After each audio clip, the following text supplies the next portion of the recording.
Scoring several major movie stars to headline your independent film is quite the coup when you're an unknown name in Hollywood, but keeping them on board as your finances and luck run out is another matter entirely. Just ask Matt Hookings, the writer, producer and lead actor of the forthcoming British historical boxing biopic, Prize Fighter, was ecstatic to sign A-listers Russell Crowe and Ray Winstone last year after months of negotiations. The 32-year-old filmmaker from South Wales has spent a decade trying to tell the story of James "Jem" Belcher, who became the youngest English boxing champion in history at the age of 19 in 1800. It has been a journey that has, at times, almost destroyed him because of the egos, uncertainty and financial turmoil involved. At least 5 times, he was told it was game over for his film. "Everything was on the line, my life, money, career, credibility," Matt says, lowering his voice. "My body and my mental state." So, when Gladiator star Crowe finally agreed to play Jem's grandfather, the former Norfolk boxing champion Jack Slack, Matt thought his prayers had been answered. It took 3 approaches, including a single £1,200 phone call to Crowe's manager in Australia, convincing him the shoot could still happen after COVID-19 shut down international travel. Then he nearly lost the star after a last-minute location switch to multiple millions of pounds on the line. Thankfully, the Oscar winner came through. But the stress wasn't over. As they filmed pivotal scenes last November, Russell decided to shake up the hectic filming schedule. He said, "You look like you can play tennis," Matt remembers. "He looked my body up and down and said, 'Let's play tennis tomorrow at 3 p.m. Bring a friend. I'll bring my girlfriend.'" In the midst of managing actors, crew, caterers, distributors and studio executives, Matt was suddenly scrambling to find a female friend who could face off against Russell's American girlfriend Brittany Terrio, 31. But he couldn't find any women who could play the game, only another guy. "Fine," said Russell. Yet, the Australian star's famous temper surfaced as play started and he began losing. "He got angry," says Matt. "I was just tapping it over the net, which made him run." Did he let Russell win? "I want to pretend I was being cool and let him win, but no, we both won 1 set. But he was getting angry." He smiles at the memory. His mates were in stitches at the absurd situation. "I was finishing the film and hadn't been paid and they were saying, 'You're broke as hell but you're texting Russell Crowe about tennis? It's insane.'" Rewind the clock to 2012 and 22-year-old Matt would probably agree. When he set out to tell Jem Belcher's rags to riches story, he never imagined one day his own tale of adversity would parallel that of his protagonist. Nor that by making Prize Fighter, he would uncover a personal connection with Ray Winstone, who plays Jem's trainer Bill War, more of which later. "So how did it all start? I gravitated to the story, I was immediately hooked," Matt says, speaking to Me in the Ring, a central London pub and shrine to the famous former boxing club that once stood across the road. Jem was billed as the youngest champion at 19, was blind at 22 and dead by the time he was 30, says Matt. "He went through so many ups and downs. Born into poverty in Bristol, the butcher's son was an elegant fighter with a brilliant mind. He was like a Muhammad Ali," says Matt. "He was way ahead of his time. He wrote a treatise on how boxing was about speed, movement and intelligence. The teenager's meteoric rise was aided by his good looks and stylish dress. He won favor with aristocratic society in an era when pugilism was still primitive. His fights were like events, he added theater and brought in women and children, says Matt. It wasn't just men sitting there with jugs of beer. There was a celebrity about him, but it was short-lived. Gem his sight in one eye in a freak accident before making an epic return in 1805 to try to regain his Champion of All England crown. The film's climax sees him take on Henry the Game Chicken Pierce, played by former boxer Ricky Chaplin. Matt wanted authenticity for his fight scenes and watched 140 boxing films. They are real hits, he says. Ricky's ribs were bruised and so were mine. We were exhausted, elbows were beat. It was a war. Matt was adamant he would play Gem despite opposition.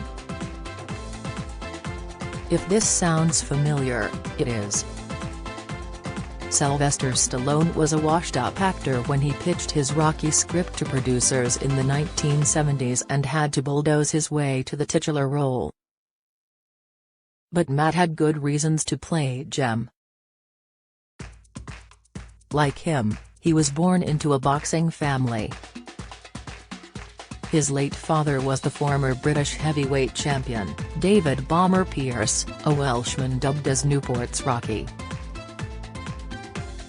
The ex-steelworker was retired from the sport in 1984, age 24, on medical grounds after a brain scan showed irregularities.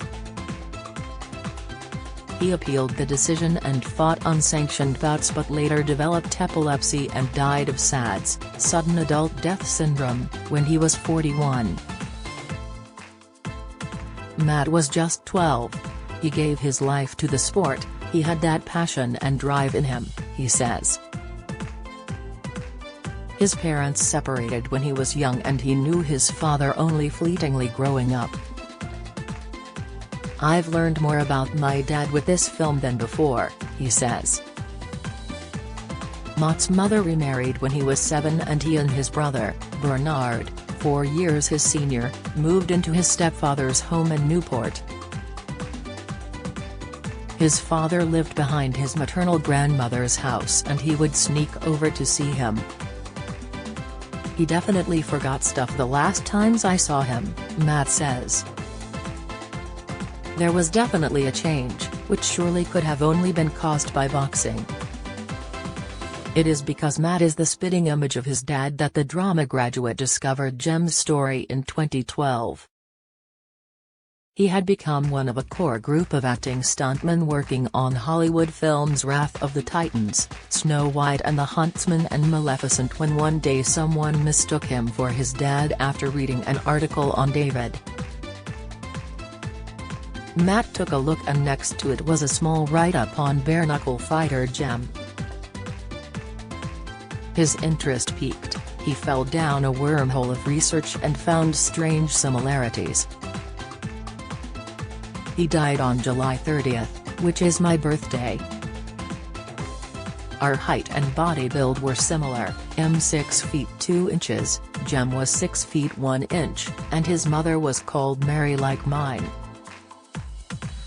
Convinced the role was meant for him, he started boxing training. That was back in 2015. But talent and graft mean nothing in Hollywood if your story lacks a big name, even if your dad was a world-class boxer. It was years before Matt convinced anyone of his film's merit. Sales agents were baffled why he wanted to make a boxing film set in the 1800s. I told them it's original, it's never been done, says Matt. There isn't one boxing film that explores the birth of the sport. He pursued executives at Cannes, turning up at their hotels and meetings. He approached the now disgraced movie mogul Harvey Weinstein as he walked the festival in 2016, begging him to read his script. "Yeah, whatever," recalls Matt. He was an A. His script ultimately went through more than 300 revisions. Ridley Scott's son Luke Scott almost came aboard. But the turning point was in late 2020 as a second lockdown loomed. Matt convinced a well-connected friend, veteran British stunt coordinator Steve Dent, to send his latest draft to Ray Winstone and Russell Crowe's manager. To his amazement, Ray came on board quickly and they spoke over video in January 2021. It prompted a revelation from Heed Hylff, the East End-born actor, himself a former amateur boxer. "He knew my dad and used to watch him fight in the 1980s, says Matt, who was delighted.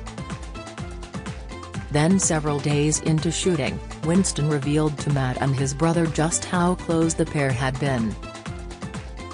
"He wasn't going to tell me but felt confident we were getting along well," says Matt. He said, "I thought I should let you know that I was in the room with your dad when he got a brain scan with the doctor." The brothers were stunned. Matt knew people loved his dad but not like this. Ray was serious and meaningful the way he said it.